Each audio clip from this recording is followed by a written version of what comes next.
여러분 대부분 하루살이라는 곤충을 알고 계실 것입니다. 이 하루살이가요, 사실은 유충부터 시작하면요, 1년 이상을 넘게 삽니다. 근데 이 하루살이라고 지어지는 이유는 성충이 되어서 날개가 되어서 이제 날개를 달고 이제 성충으로 날아다니기 시작할 때부터 하루나 이틀 안에 다 이제 죽기 때문에 하루살이다, 이렇게 불리워집니다. 이렇게 하루나 이틀을 살아가는 하루살이, 이런 하루살이와 인간의 공통점이 있습니다. 그게 뭐냐면 결국은 죽는다는 겁니다.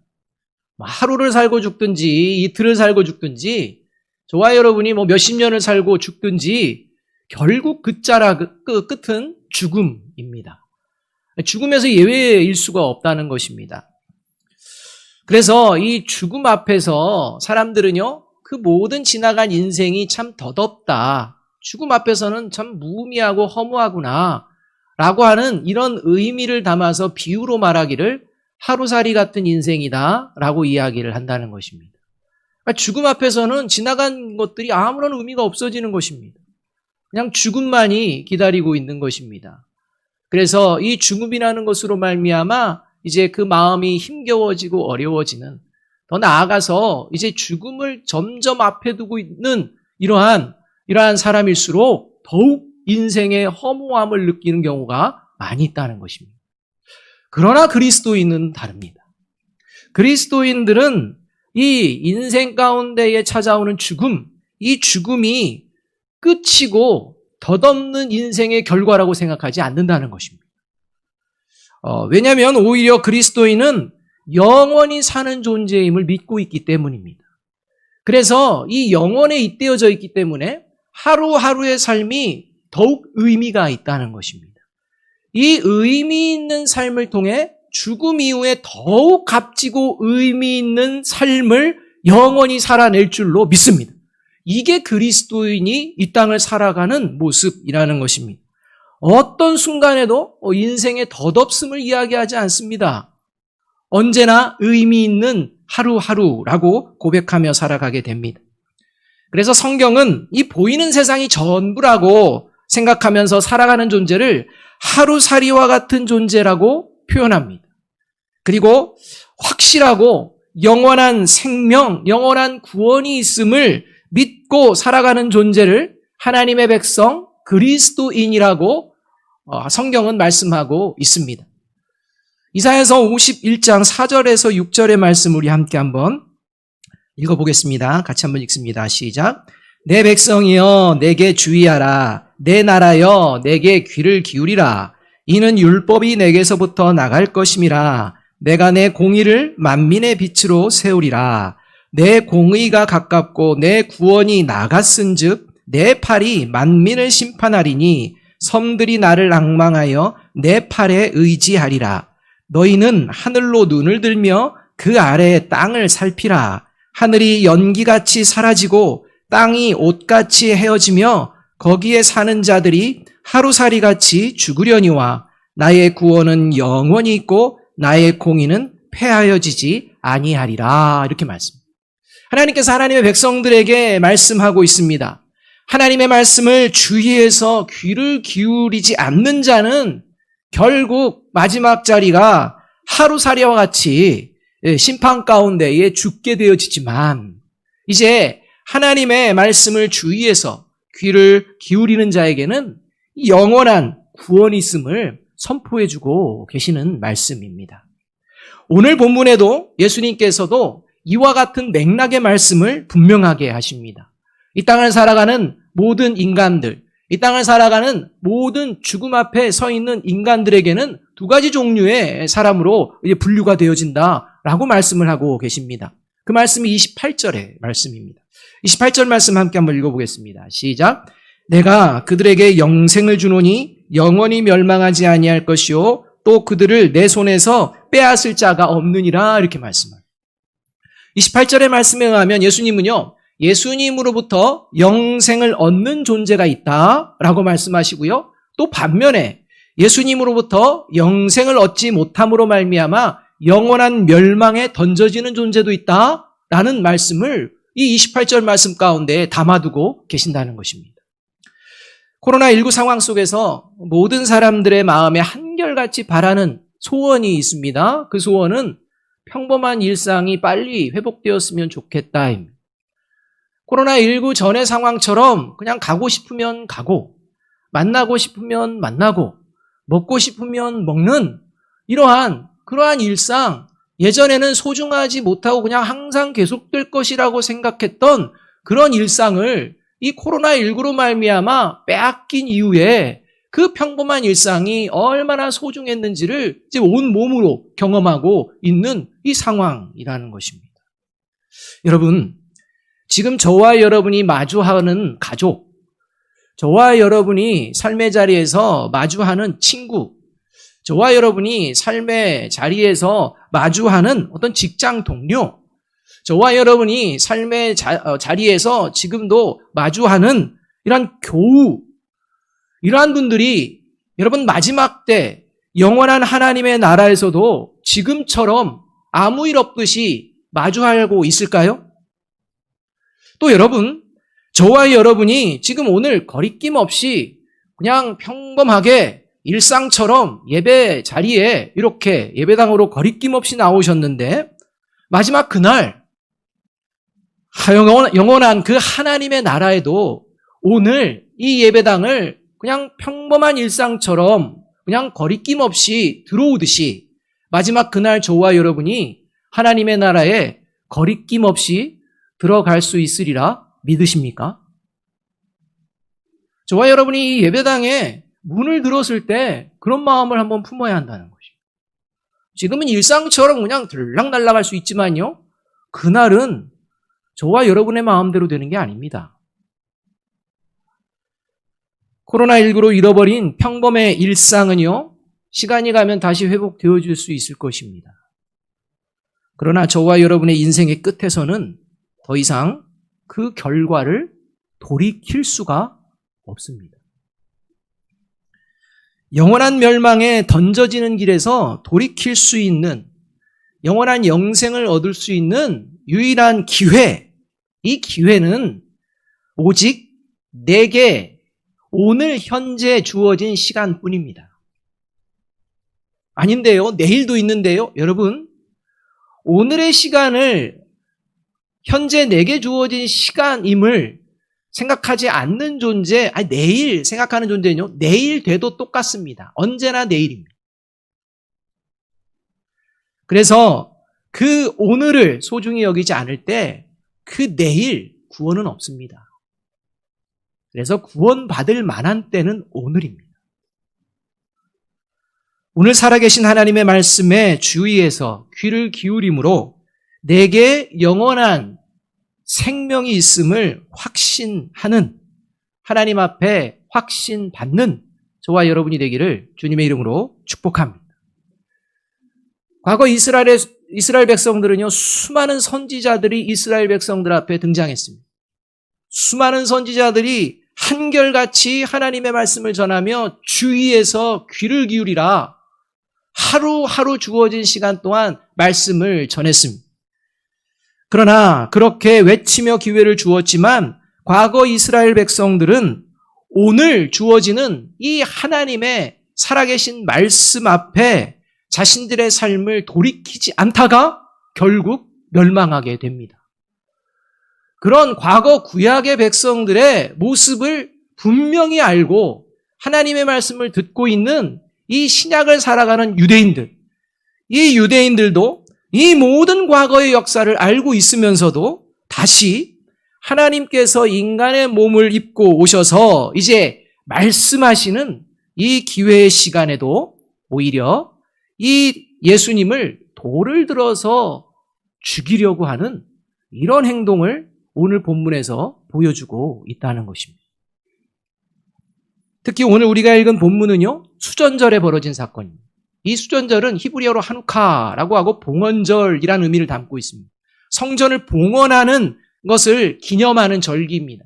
이거는 율법에 나오는 절기는 아닙니다. 이스라엘 백성들이 역사 가운데에 큰 어려움을 경험했는데 그 어려움을 극복하고 나서 하나님께 감사와 함께 앞으로는 그런 어려움이 없기를 간절히 바라는 마음으로 기억하고 마음에 새기기 위해서 만들어 놓은 절기입니다.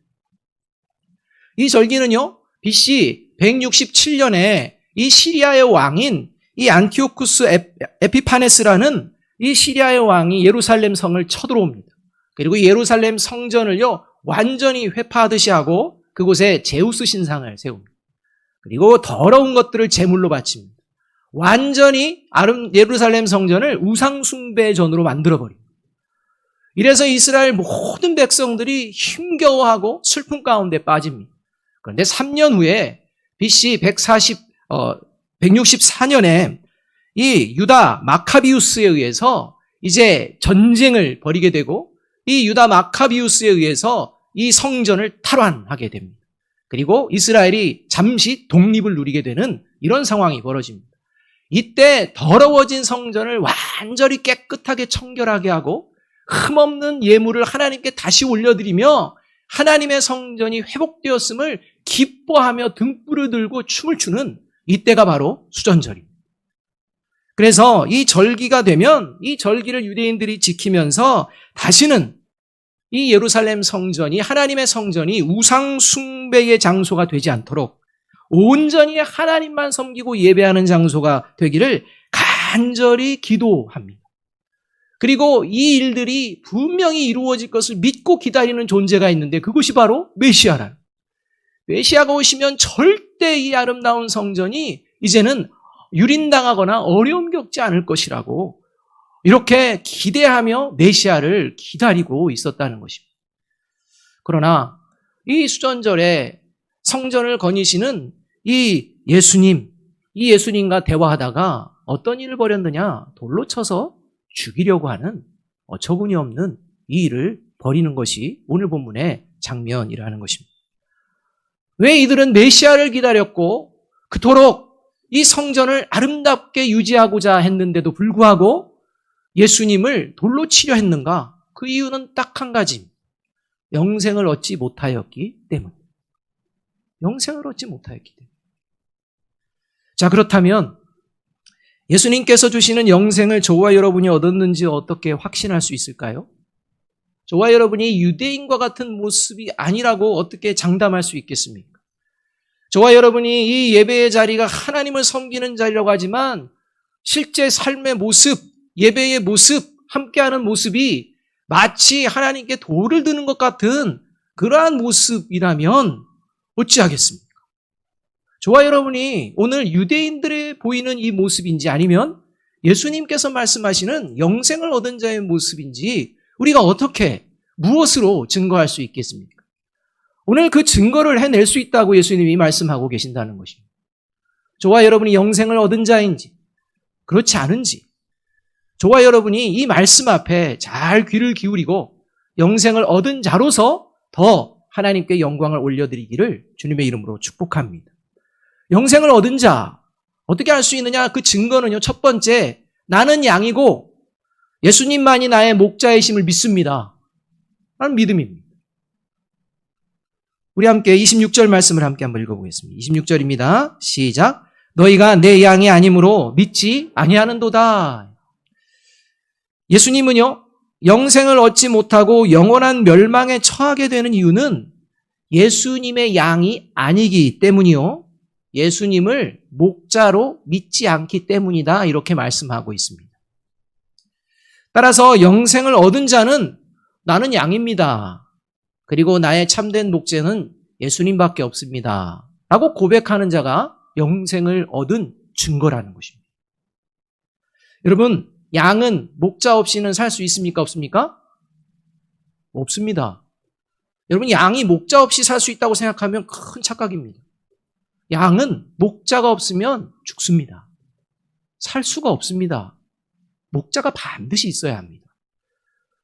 그래서 양에게는 목자가 그 무엇보다도 중요합니다.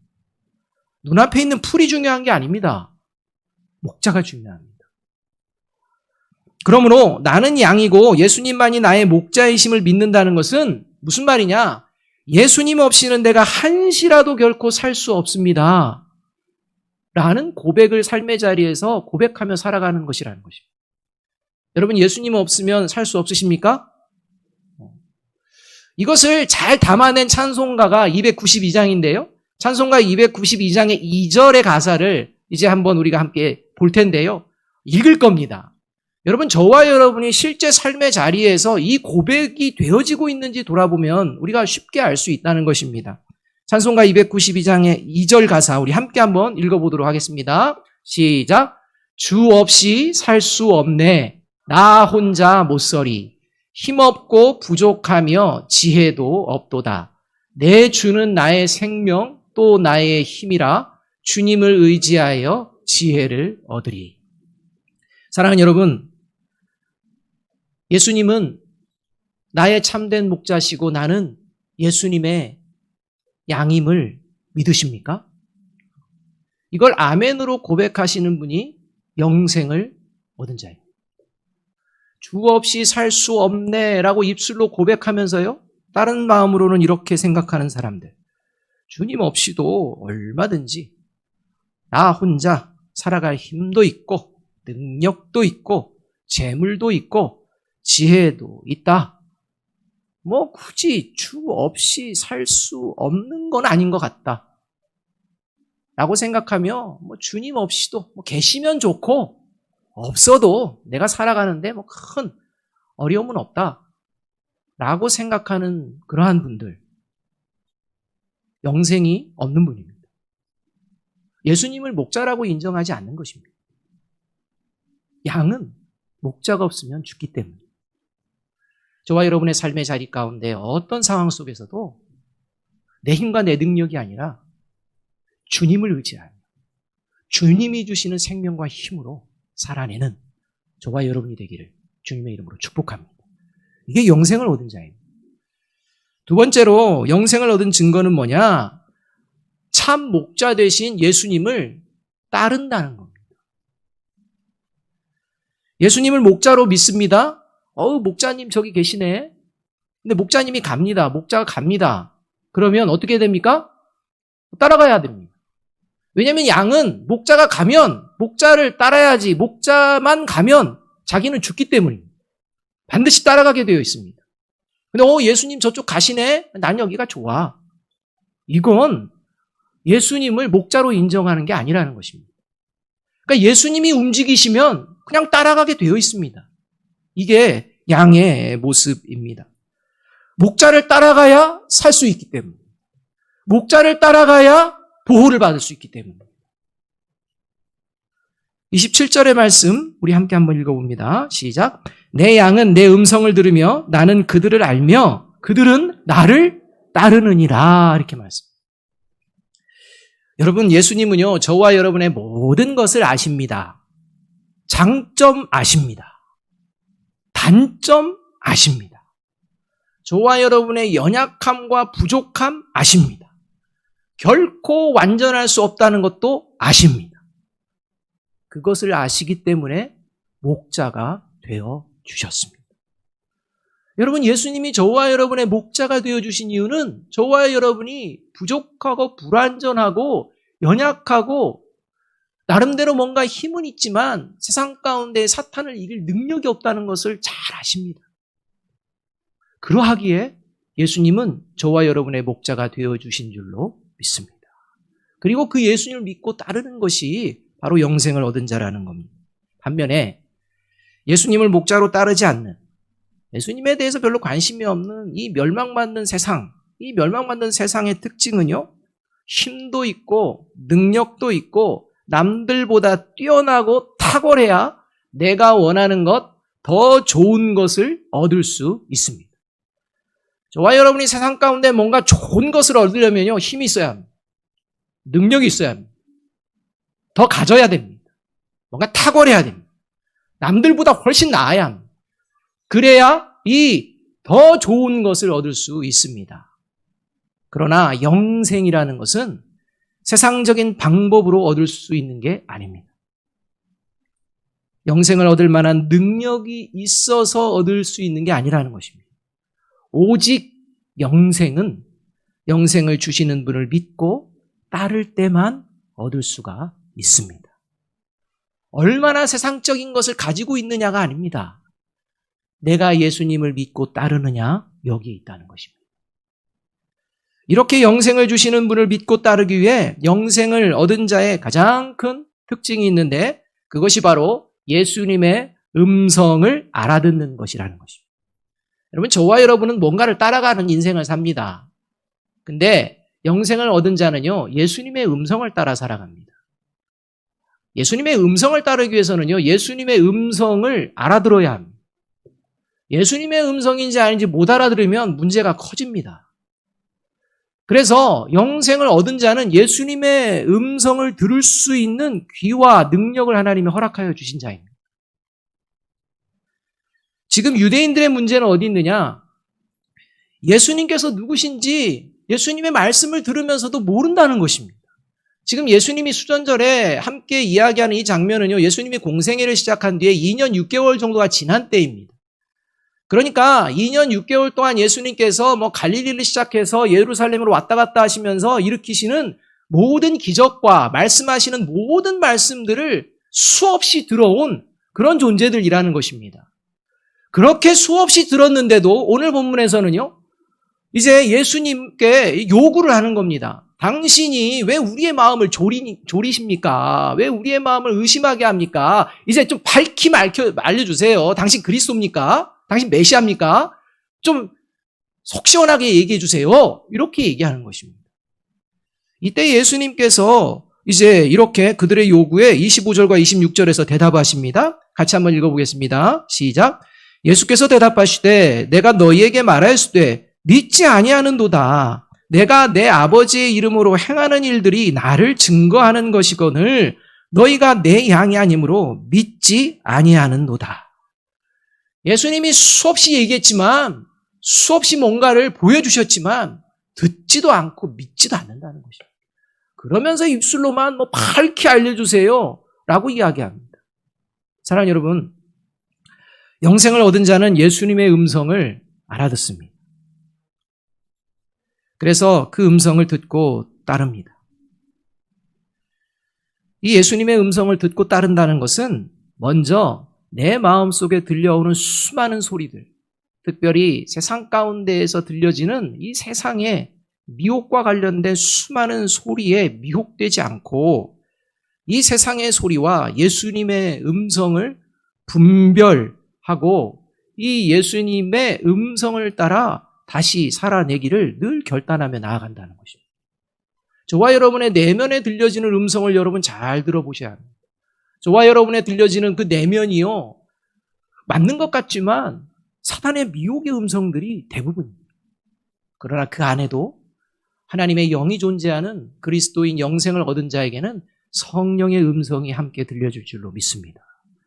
그 성령의 음성에 귀를 기울이며 그 음성을 따라가게 된다는 것입니다. 이게 영생을 얻은 자입니다. 그래서 에베소서 4장 21절 24절이 말씀합니다. 함께 한번 읽습니다. 시작.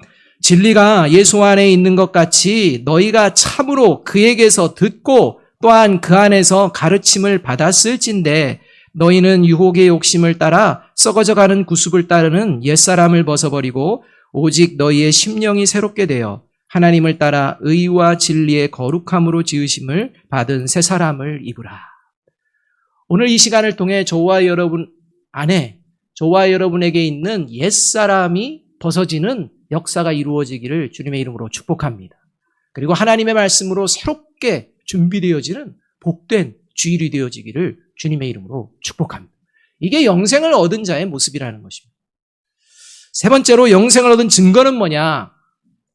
이렇게 예수님을 따라가며 살아가는 동안 군림하며 살지 않고 서로 함께 도와 하나님의 뜻을 이루어가는 그러한 모습의 삶을 살아간다는 것입니다.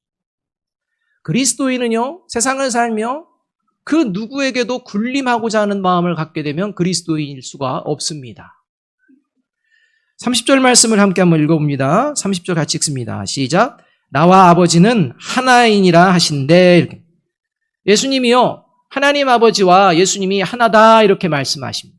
여러분, 예수님의 이 말씀은 예수님이 하나님이시라는 증거를 선포하는 말씀인 동시에 성부 하나님과 성자 예수님이 함께 하나님의 나라를 지키고 다스리고 함께 하나님의 뜻을 이루어 가시는 협력을 의미하는 말씀이라는 것입니다. 여러분, 하나님은요, 성부 하나님과 성자 하나님과 성령 하나님이 함께 하시며 모든 것들을 이루어 가시는 삼위일체의 하나님이신 줄로 믿습니다. 여러분, 이것이 하나님입니다. 여러분, 성부 하나님이요, 성자 하나님 위에 군림하지 않으십니다. 성부 하나님은 성자 하나님과 언제나 함께 일하십니다. 그래서 예수님께서 아버지께서 일하시니 나도 일한다, 이렇게 말씀하는 겁니다. 더 나아가 하나님은요, 사람들 위에도 군림하시지 않으십니다. 그래서 하나님께서 인간을 창조하시고 인간에게 자유의지라는 것을 주신 것입니다. 그러나 이렇게 하나님이 누구이신지를 율법을 통해 알고 있는 유대인들은요, 이방 사람들 위에 군림하고 있었습니다. 그리고 유대 종교 지도자들은 자신들이 만들어 놓은 기준에 미치지 못하는 사람들 위에 군림하며 살았습니다. 이렇게 누군가 위에 군림하고자 하는 자의 특징 중 하나가요, 우리가 잘 아는 게 있습니다. 그게 뭐냐면 강한 자에게 약하고 약한 자에게 강하다는 것입니다. 이게 그 마음 가운데에 뭔가 군림하며 살고 싶어하는 사람의 특징입니다. 지금은 저 사람이 나보다 강하면요, 가만히 있습니다. 약한 척합니다. 근데 그 사람이 나보다 좀 약해지고 약점이 드러나면요, 대번에 바뀝니다. 여러분, 이것이 군림하려고 하는 자의 속성입니다. 약한 자를 그래서 돌아보지 않습니다. 약한 자 위에 딛고 쓰려고 하는 것입니다. 자신이 드러나려고 합니다. 여러분, 잘 살펴보면 저와 여러분에게 모두 이런 구석들이 있습니다. 없는 것처럼 그렇게 막 보시는데요, 잘 보면요, 내가 뭔가 딛고 군림하려고 하는 이런 마음들이 있다는 것입니다. 이게 죄 가운데 가지고 있는 인간의 심성입니다. 그러나 죄에서 자유를 얻고 죄의 욕망을 이겨낸 영생을 얻은 그리스도인은 이러한 군림하고자 하는 마음을 십자가에 못 박고, 군림이 아니라 서로의 연약함을 도우며 함께 하나님의 뜻을 세워나가는 존재인 줄로 믿습니다. 여러분, 하나님의 속성이 어떤 속성입니까? 가장 강하신 하나님. 그 강하심으로 한없이 약한 자들을 얼마든지 처리할 수 있습니다. 그러나 그 한없이 강하신 하나님께서 죽을 수밖에 없는 저와 여러분, 죄 가운데 있는 저와 여러분을 위해서 가장 약한 자리인 십자가에서 죽으신 줄로 믿습니다. 이 하나님의 사랑, 이렇게 부질없고 아무것도 아닌 저와 여러분을 사랑하는 그 하나님의 마음을, 그 마음 가운데 품은 영생을 얻은 자는 그래서 군림하지 않습니다. 이것을 믿고 고백하는 것이 그리스도인입니다. 오늘 본문에서 유대인들은요, 예수님이 하나님 아버지와 내가 하나다, 이 말을 하자마자 돌을 들어 예수님을 죽이려고 합니다. 그리고 예수님께서는 왜 죽이려고 하냐, 왜 나를 돌로 치려고 하냐 라고 물을 때 이 물음에 유대인들은요, 신성모독을 했기 때문이다, 이렇게 말합니다. 그 이유가 분명하다는 것입니다. 여러분, 이 이유 분명합니다. 레위기 24장 16절을 보면 유대인들이 신성모독을 이유로 예수님께 돌로 치려고 하는 장면은요, 틀린 장면이 아니라는 것입니다. 레위기 24장 16절 말씀 함께 한번 읽어보겠습니다. 시작. 여호와의 이름을 모독하면 그를 반드시 죽일지니 온 회중이 돌로 그를 칠 것이니라. 거류민이든지 본토인이든지 여호와의 이름을 모독하면 그를 죽일지니라. 유대인들은요, 이 말씀을 머리에 두고 가슴에 새기고 있습니다. 그래서 하나님의 이름이 모독당한다고 느끼면 그냥 돌을 드는 겁니다. 이거 자연스럽게 듭니다. 하나님의 말씀이기 때문입니다. 그런데 문제는 말입니다. 뭐냐면 이게 신성모독이라고 하는데 도대체가 신성모독이 무엇인지 그들이 알고 있는가라는 것입니다. 그냥 내가 생각하면 신성모독이 되어지는 게 아니라는 것입니다. 그래서 예수님께서는 이러한 행동을 하는 유대인들에게 율법을 인용하십니다. 너희들이 지금 율법을 가지고 나에게 하는 거 알았다. 나도 하나님의 말씀을 가지고 너희들한테 한번 물어볼 테니 너희들 한번 대답해봐라 라고 하며 율법을 인용하셔서 이 유대인들의 태도가 무엇이 잘못인지를 이제 가르쳐 주십니다. 그것이 34절에서 36절 말씀입니다. 함께 한번 읽어보겠습니다. 시작. 예수께서 이르시되 너희 율법에 기록된 바 내가 너희를 신이라 하였노라 하지 아니하였느냐. 성경은 패하지 못하나니 하나님의 말씀을 받은 사람들을 신이라 하였거든. 하물며 아버지께서 거룩하게 하사 세상에 보내신 자가 나는 하나님의 아들이라 하는 것으로 너희가 어찌 신성모독이라 하느냐. 이렇게 말합니다. 시편 82편의 말씀을 인용하면서요. 시편 82편에서 하나님께서는 이 하나님의 말씀을 이제 듣고 하나님의 말씀을 전하고 이 하나님의 말씀을 따라서 재판도 하는 이런 이스라엘의 지도자, 이러한 지도자들을 뭐라고 부르시느냐? 신이다 이렇게 부르신다는 것입니다. 다시 말하면 인간입니다. 하나님이 아닙니다. 그런데 하나님께서 시편 82편에 이미 하나님의 말씀을 듣고 전하고 가르치고 또 하나님의 말씀으로 재판을 하게 되는 이 하나님의 권위를 위임받은 이 이스라엘의 지도자들은 하나님이 이미 너는 신이다라고 인정해 주셨다는 것입니다. 그 성경이 잘못됐느냐라고 지금 이야기하고 있는 것입니다. 그러한 일도 있는데 하물며 이제 하나님이 거룩하게 보내신 이 하나님의 아들인 내가 하나님의 아들이라고 이렇게 얘기하는데 이게 어떻게 신성모독이 될 수가 있느냐 이렇게 이야기하는 것입니다. 하나님이 보낸 거룩한 사람 중에 하나라고 너희들이 나를 생각한다면 그렇게 예전에 이스라엘의 백성 중에 그 백성들을 신이라고 청했던 것처럼 내가 지금 하나님의 아들이라고 하는 게 무슨 신성모독이 될 수가 있겠느냐 이렇게 얘기하고 계시는 것입니다. 그런데 이 예수님의 말씀은요, 단순히 예수님이 나는 하나님의 아들이다 라고만 이야기하시는 본문이 아니라 지금 예수님은요, 시편 82편을 통해 지금 너희들이야말로 하나님을 모독하는 신성 모독자들이다 라는 것을 가르쳐 주시는 말씀이라는 것입니다. 시편 82편 이 말씀은요, 그 내용이 이렇습니다. 하나님의 말씀을 받고 하나님의 권위를 위임받아서 이 하나님의 말씀대로 이제 이스라엘을 다스려야 되는 이 이스라엘의 지도자들이요, 공평하고 의롭게 모든 것을 처리해야 되는데 오히려 이스라엘 백성들 위해 군림하며 약자에게 강포를 행하고 불공평한 재판을 할 뿐만 아니라 악인의 편도 드는 이런 어처구니 없는 행동들을 하는 것을 보시고 심판의 경고를 말씀하시는 게 시편 82편이라는 것입니다. 그래서 시편 82편 6절에서 7절은 이렇게 말씀합니다. 함께 한번 읽어보겠습니다. 시작. 내가 말하기를 너희는 신들이며 다 지존자의 아들들이라 하였으나 그러나 너희는 사람처럼 죽으며 고관의 하나같이 넘어지리로다. 이렇게 말하는 것입니다. 하나님과 함께 영원한 그러한 삶을 누리지 못하고 이제는 멸망받을 존재가 되었다. 이렇게 이야기하고 계시는 것입니다. 왜요?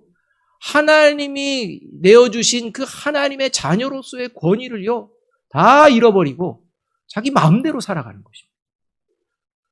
이러한 모습, 그래서 그러한 모습으로 예수님마저도 신성모독이라는 이야기로 돌로 치려고 하는 그 모습, 그것이야말로 지금 신성모독하는 유대인들의 모습이라고 깨우쳐주고 계시는 것입니다.